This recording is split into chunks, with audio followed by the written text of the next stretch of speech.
Good morning and welcome to my presentation. Today we'll be talking about ADHD, which is Attention Deficit Hyperactivity Disorder. It is recognized by the IDEA, but is categorized under other health impairment, which means in order to get help from them or special treatment, it must adversely affect the child's educational performance. Now today we'll be talking a little bit about what it is, symptoms of it, how we can look and see it in our students, and different ways parents and us as teachers can help our students who have ADHD. So currently in the U.S., it is estimated that 6.4 Americans ages 4 to 17 suffer from ADHD. Boys are 3 times more likely to be diagnosed than girls, and we'll talk about that in a minute, the reasoning behind that. And also children in homes with English as the first language are more likely. The average age that most are diagnosed with ADHD is 7, but symptoms are usually spotted in children between the ages of 3 and 6. Currently, 6.1% of Americans who have ADHD are being treated with medication.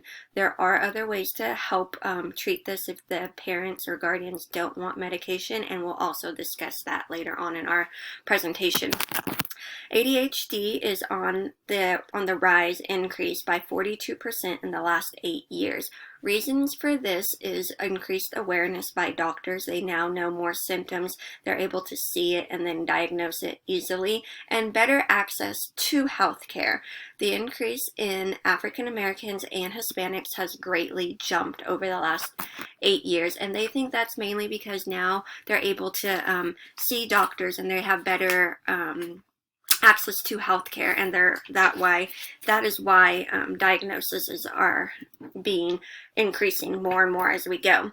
Possible causes of ADHD. Some say it's genetic. There are a little bit of research saying that it could be genetic. There are a number of people who have family members that have been diagnosed or then later diagnosed with it as well. It could also be a chemical imbalance or a brain injury, so an imbalance in the brain with the chemicals, or having some sort of brain injury. Other things are habits during pregnancy that the mother had. If she was smoking, drinking, didn't have good nutrition, smelled pesticides, different things like that could also affect it. Typical behaviors in both boys and girls would be trouble staying focused, trouble being organized, completing tasks, and sitting still. These are the main symptoms that we can see in children in our classroom, no matter if they're a boy or girl or at what age. Now, where we have the bigger increase of boys being diagnosed is because they show more outward external behaviors. They more have the impulsiveness, the acting out, the needing to run around the classroom, the fidgeting, can't sit still. They're always jumping, running on the go, and they lack focus more than the girls. Girls tend not to be diagnosed as quickly, I guess you would say, because they're typically overlooked. Their symptoms are not as typical as the boys. They will shy away. They have low self-esteem. They might have anxiety. They daydream instead of being hyperactive and being a problem for the classroom, the teachers. Instead, they're quiet in the corner and they're daydreaming and not paying attention. So then we just kind of overlook them. They also do get aggressive. They might have a tendency to lash out, verbal aggression, name calling, taunting.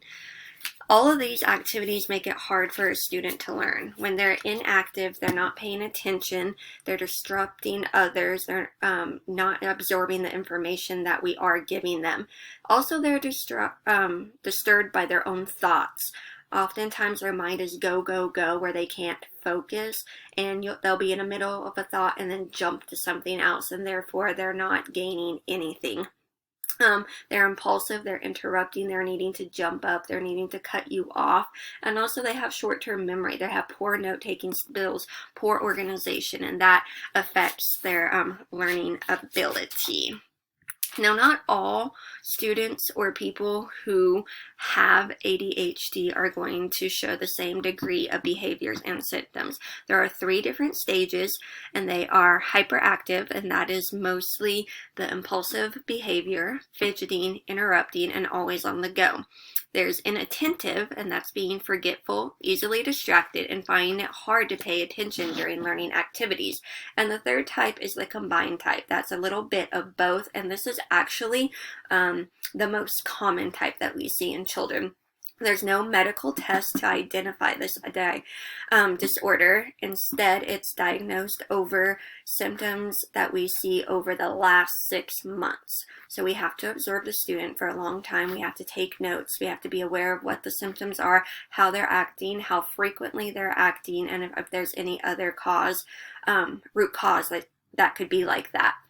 And then they can be diagnosed from a physician or psychologist, and they just go through a checkpoint list, see how they're acting, what our notes are, and from there they can diagnose them.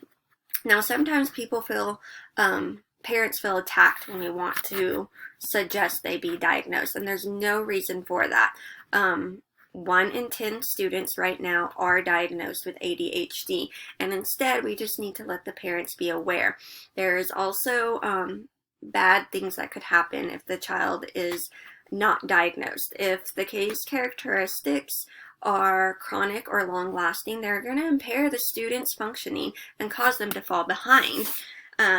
Also, left undiagnosed, the condition generally leads to poor performances at school and work, lack of relationships, and self-medication, whether that be pills when they get older or drugs. So really, we want to be aware of our students having it and be comfortable talking to their parents about having it and not letting them feel like we're attacking them or saying something's wrong with your child, because children who are identified with it and do get help with the treatment of medication, therapy, life coach, anything at all, they can flourish. They will succeed. And pretty soon we can maybe start with medication and learn how to make them more social and help their behaviors. So in the long run, they're going to be okay. Also, different types of things other than medication that we can suggest to parents or a doctor could suggest is behavioral therapy. That's basically teaching them to be aware of what's going on. It focuses on identifying and changing their thoughts that then can identify and change their behaviors. There's coaching, which is a little bit like therapy, but also slightly different.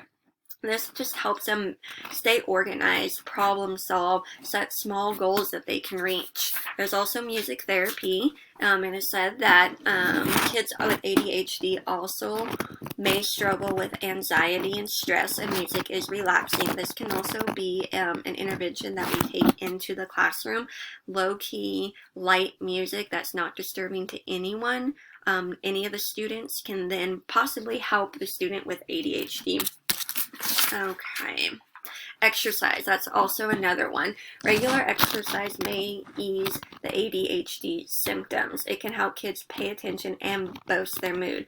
Also, activity can help with sleep. These kids often don't get enough shut-eye, and then that just increases their symptoms and activity of their ADHD. What can we do in the classroom? As teachers and educators, there's a few different things that we can do in the classroom that won't affect all of our students, but could possibly help these students with ADHD. They may benefit from working closely with another student. A lot of studies show that they're more apt to talk to a student about needing help or going to someone privately instead of an adult or a parent. Maybe you pair them up one-on-one. We have some peer partnership there. Let them choose their seating area. Sometimes they just want to sit where they want to sit, whether it be in the front, the back, in the corner, away from everyone. Tell them, where do you think that you're going to listen best? Where do you think you're going to learn best? Another thing could be giving them their own workspace. Sometimes in a group or at a table, they're just so easily distracted that they can't function.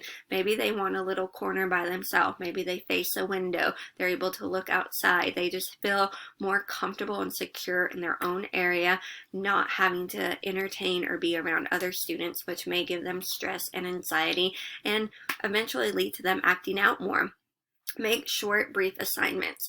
Shorten their assignment where they just get the meat of what they need to learn. Instead of a lot of little tasks to bring in a big task, just make their one assignment the thing they have to do. Also, small little breaks here and there. Have them, a checklist. Once you complete this, you can take a lap around the room. Once you complete this, we're going to have a brain break, or we're going to put a YouTube video on where you can dance, you can wiggle, you can get out of your seat, you can do what you want. Also, a little corner could be once you complete A, B, and C, or maybe just A, then go over here and I have some fidget tools. You would turn the timer over, you have a minute or 3 minutes. You can play with the squishy ball. You can put earphones on so you're not distracted. All in all, we need to be aware of the symptoms. We need to do what we can to help our students without targeting them, without singling them out. We need to communicate with them how they're feeling, what they're doing, and communicate with their parents. Make sure their parents are aware of the symptoms. Keep track of these over 6 months. Talk to a doctor. Get help. It doesn't have to be medication, but let them know that we care and we want the best for their student and we're not attacking them. I hope you learned something today, and I hope you can take these bullet points, these ideas into your classroom and be a success. Thank you.